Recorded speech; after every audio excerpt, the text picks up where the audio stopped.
Chris, I know you have a couple prepared. And talk loud so I can give you the notes. The term affordable housing comes up quite a bit. I want everyone to have some specifics as to what's there now. Nicollet Towers, this is between 14th and 15th on Nicollet Avenue. Nicollet Towers, 360 units, 400 people. Loring Towers, 220 units, 250 people. Loring 100, 107 units, 140 people. Stratford Flats, 62 units, 75 people. Cromwell Commons, 15 units, 18 people. That's a total of 883 people that are there now. That's all affordable housing. And they're all a part of a vibrant, interactive, diverse cell called a community.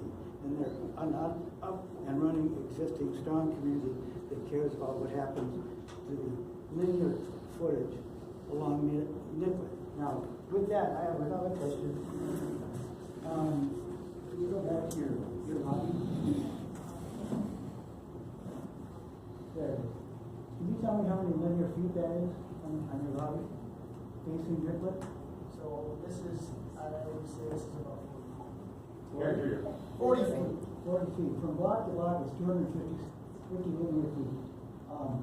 And all that is storefront. And I heard you say storefront non, but I see an awful lot of that wasted on your lobby. So that's just a comment. Just throwing that out. And this is in chiming with what the commissioner said. Almost everything we're saying is. He's talking about there being a lot of affordable housing in the area. That's correct. Yeah, not. He's also talking about the people that need services on this Beat Street corridor, is what I hear. Yes. Correct? Correct. People who need services and uses on this Beat Street corridor. Okay. I just want to make sure I got that in. Right. Same area as that's. I'm still not done. I want to expound on what this young lady had to say.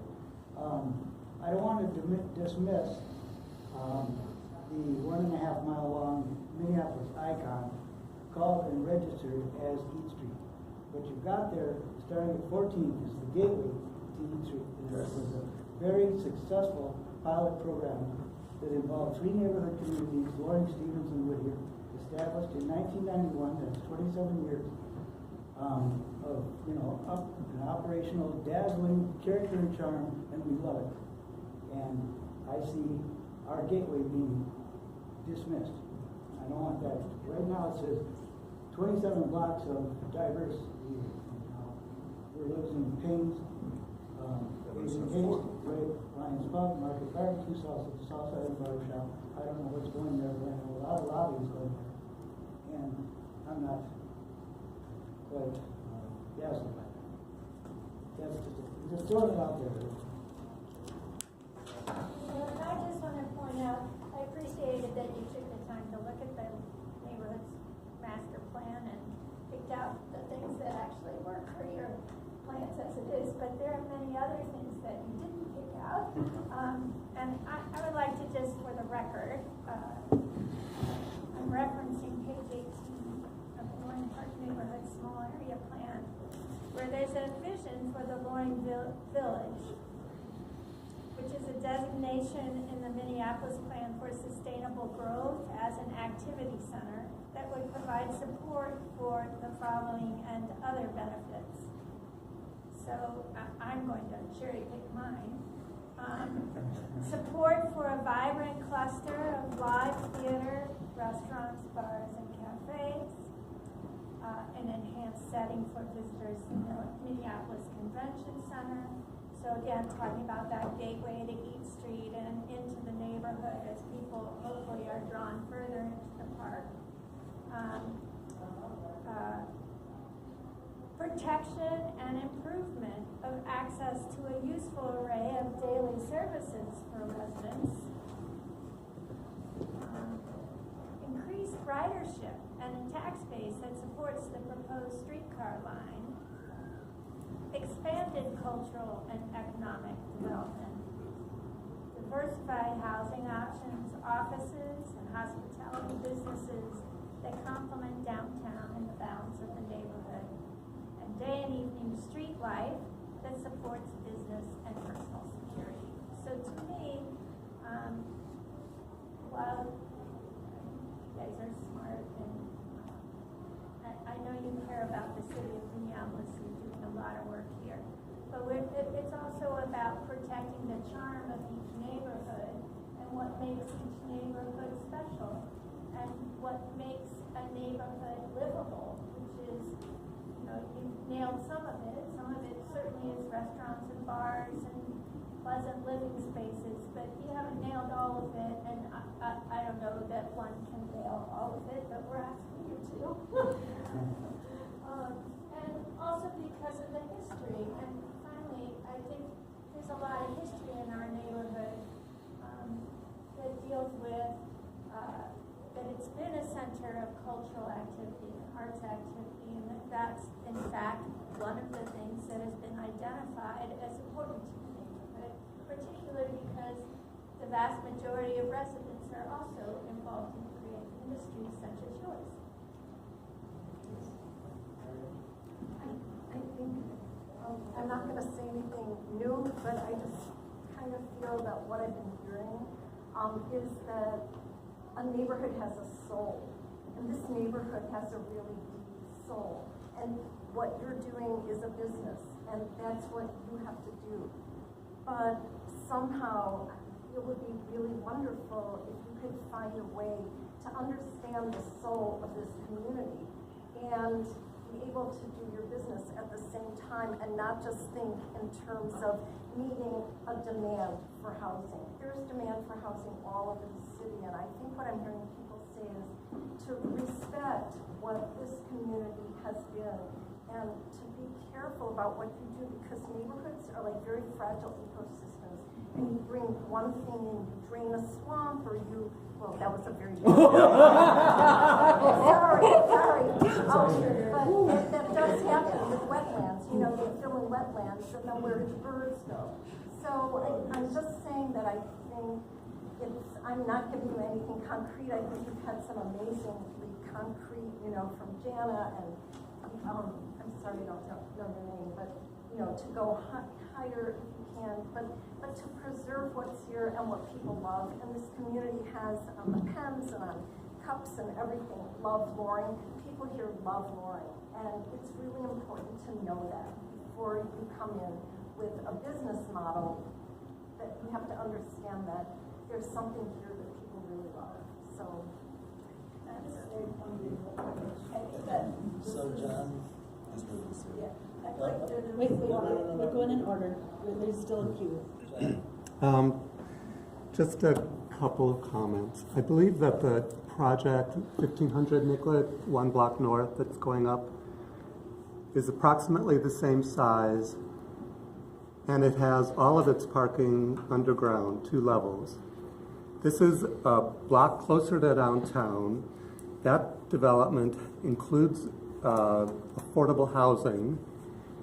And what I see here is like a liner development. It's like there's a ground level garage with a thin strip of commercial. It's like, I don't think your client is convinced yet that there's real value on the ground level on Nicollet Avenue. And I just am amazed to see how much parking you have on the ground level. You say those are valuable and you can't lose them. Well, that's saying that they're more valuable than that commercial or other type of usable space. I think I have to believe that this is a breath of fresh air for you, Gretchen, to hear that we're talking about, could you go higher? How often do you hear that? Yeah. How often do you hear that? We are saying, we'll do something to get something more on this block. We think this block is a jewel, and if you're going to take it away from this neighborhood, you have to give us something more. This is not good enough. There has to be more space, more creativity. ESG is a really great firm. You should be able to do more interesting things on those spaces that people have been telling you again and again are looking boring. And I just think this neighborhood should not accept this yet. I think it's going to happen. You know, I don't think there's any reason to say, oh, we have to stop this from happening. The fact is, we're going to lose a jewel. We're all getting used to that. But we want to fight to make something that's going to replace it be, something that we can be at least feel okay about. So John, are you advocating for going down with parking? Well, I don't know why, maybe there's some reasons.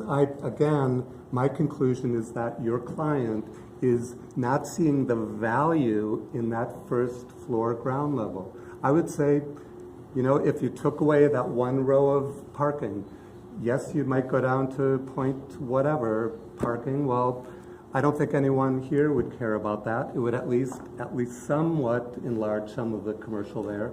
And I would actually try to go much further and really eliminate all of the parking on the ground level. It's doable.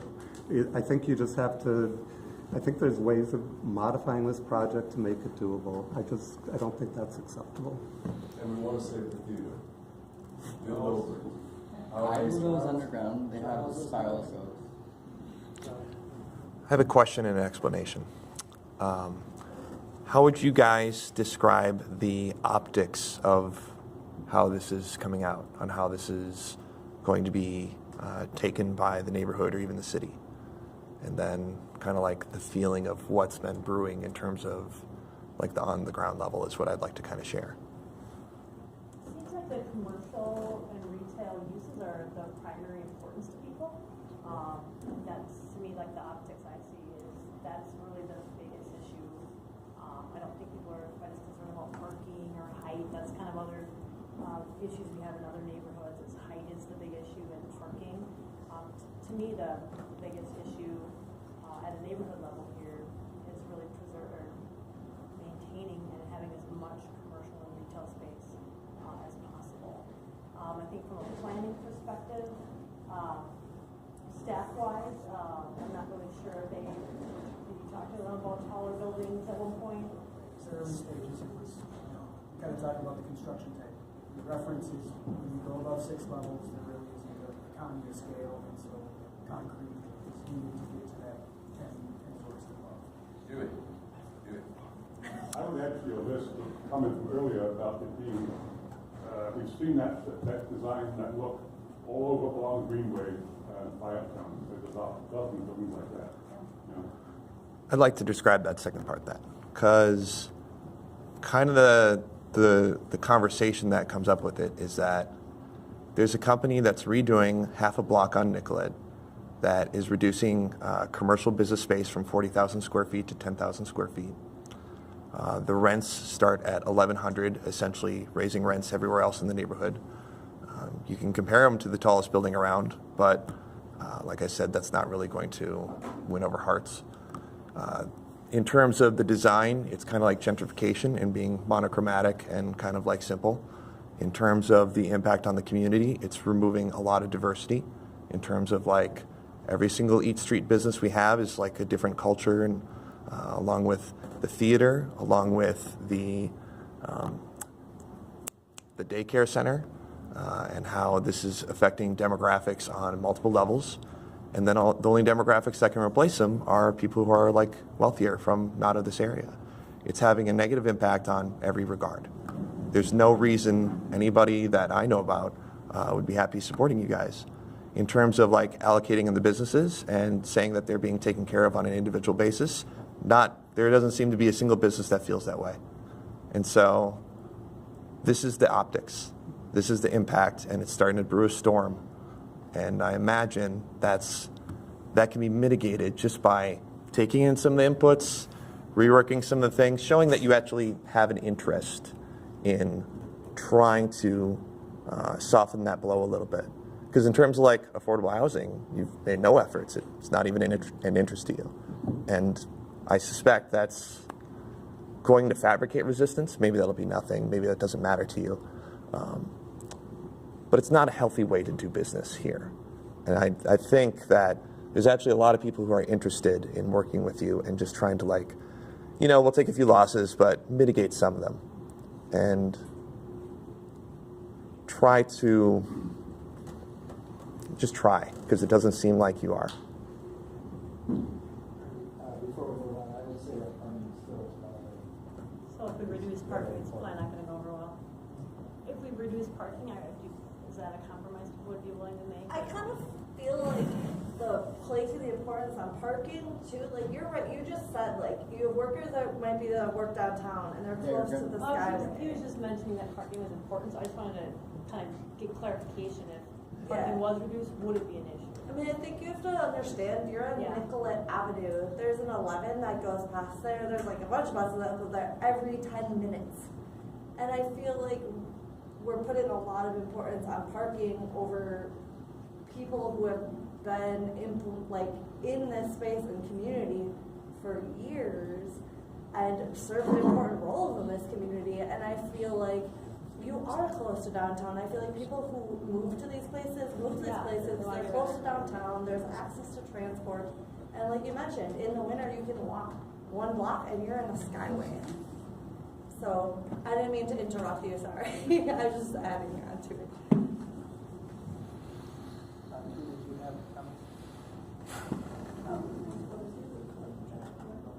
So one thing as well, I worked in their sister building up in Washington and Portland. So I actually did marketing for the restaurant there before I started working at the county. One of the things that made them really successful is me saying your captive audience, your captive market, because the snow does make people very captive. They don't want to go that way or the other. Now, you might bring in people from other neighborhoods with their cars. And if you actually go into these lots, you're going to see a lot of nicer cars, but you're going to see a lot of empty stalls as well. Because a lot of people opt to get rid of their nice car because they have everything for their captive spaces. So, just keep that in mind with one Gretchen and parking in consideration. The kind of making money, you can also redistribute the space for their money-making uses. Because most people that have their cars, they're realizing, oh, I have this insurance payment that I am not even utilizing my car with. And so you'll see more and more cars going. So you'll make money up front, and then you just have an empty spot later. That's just going to have to get brushed with oil. And so that ties in as well to the next part I had about when I'm looking at your employee trash areas. Depending on how long the businesses are open, you're making them go to the curb, lugging a bunch of soppy stuff at their restaurant, and then they're making them go around on some spots. That's not the safest position to be in. You don't want them walking more than 20 feet with 2 hats full. So that's one. And then 2, again, that cold. Do we want to make people exposed to the cold on that? So that's another thing you might want to think about, them having back doors to add value to the business and their safety. They have to have back doors too. Okay. Okay, that's awesome. But also looking at the businesses now and the way they operate, one, that's only going to be management parking. You know that, right? Like managers and owners are not going to let their employees do that. So all the employees that actually run the businesses are on the street anyway. So they're paying meters up until 6 or whatever the meter time stops. So there's actually not a huge importance. I mean, you don't hear Sam at Muffin Top complaining at camping. It's not an issue, but they just accommodate to the issue. So there's something you're giving as an amenity to your commercial spaces that might be icing on the cake, but it's not. My comment was just based on conversations I've had with tenants we've been talking to, folks that we really need to have some dedicated or 2 dedicated parking stalls. So your point's right, not everybody that works there is parking those, but that's something that they've specifically requested from us. So that's what my comment was about. On a exterior finish, thinking of, what the line building is on 29th and Glendale, architectural design, how do people fix it? Was that favorable? I mean, first it was shocking me because it was changed from everything that's going up the clock tower and all that. So I think that's an example of a colorful building, and architecture is so subjective, right? So if you do one colorful building, 5 people will love it, 5 people will hate it. So it's just very, it's a tough, you gotta kind of balance. For us, balancing is all we do, is compromise, we listen. I think ESG is really known for listening, providing updates and based on feedback, but I think that project's a good example of a very colorful, vibrant building that a lot of people don't like. And other people, like that it's different. It's not boring though. Right, it's definitely not boring. People that like the line, or do they? Or like Zenith, do people like that red building? That's an ESG building. building, it's an all red building, I mean, Zenith is right by Gold Medal Park, it's that red building right by a loft. Not far from Izzy's. Some people hate that building, some people love it. So color is it's a tricky one, for sure. All right, so. There was a comment here, and then back to look first. Sure. I've been very quiet tonight. I think I have to agree a lot with what John had to say in terms of trying to think both outside of the box and potentially sustain more commercial square footage than we currently have planned for the building. I think you've heard from a lot of people tonight who want to be flexible and think that you guys are a really good team to work with. And I just hope that we can find a path forward. So I'd like to kind of one more time. I'm sorry. So for me, it feels like I am starting to already get the feeling that we're obviously not going to be able to stay, but I just want everybody to know exactly what we have here on the street. We alone have over 30 employees, so that small parking lot anyways wouldn't fit us.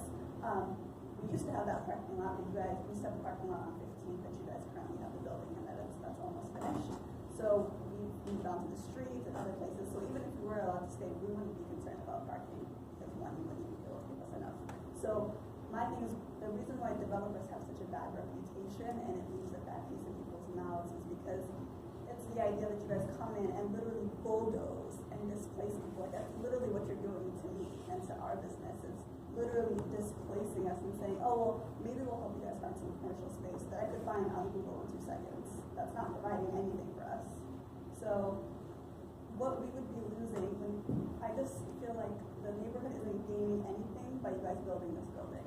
We're losing so much, and it's sort of this nonchalant attitude of, well, we'll try to add a few things here and there. We're already trying to kind of work with a few selected businesses that are already there, but not really the people that would need the majority of the space, which would be us in the theater. We were kind of just been left behind and said, hey, good luck, we'll help you if you need to find a space. But obviously that's not an issue. We can find a space somewhere else. But we put our livelihood into this, not just money that we've spent investing in. It's not just a place that just has a computer. We can say, oh, we'll just go and go somewhere else. It's not an office space. That's literally our lives, blood, sweat, and tears that we put into this. We have over 100 children that will have to find new child care centers. Our parents will have to find new places wherever they work. This place is convenient for them. They've known this place. Some of our kids were literally born and came 6 weeks after you came to our child care center. So our employees, our over 30 employees, are going to be unemployed. So it's not just, hey, maybe we'll include a few more square footage of space. This is literally people that are going to be losing everything, not just our employees, our parents, our kids, but us ourselves, having a small business where every day you turn on the TV, you hear small businesses, small businesses, small businesses, and then this corporation just comes in and just basically steps on our necks, and you guys are saying, you have to leave. Do you know what I mean? Like, it hurts. It hurts us. I just want to clarify something, which is, so we're proposing the redevelopment, but we are not the group that's currently terminating leases with tenants. Just, I want to draw that line of delineation. We're acquiring property from an existing owner, and you're not that existing owner. So you're dealing with him too. You're profiting from the discharge of these businesses, so it's not like you're all in it. You gotta own what you're doing. Yeah. I mean, who becomes responsible when somebody buys a property? Is it the former owner that has to deal with people that are there, or is it the new people that are taking over? Because you guys are the people that are not providing space for us to continue being there. Thank you all for your comments. I think we're operating to the adjourn. As a follow-up, would the design team be interested in meeting with a small group of folks from the neighborhood here to talk about what we've talked about this evening? Follow up. as continuation right now, you mean, or in another? Oh, right now. Not tonight. No. Oh, that's. Yeah, right. Sure. I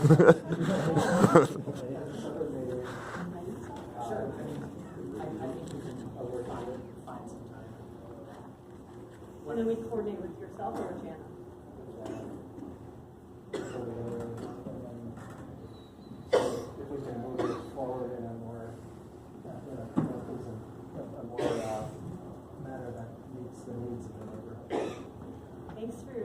so we'll coordinate with you and Jan. Thanks for having us. Thank you.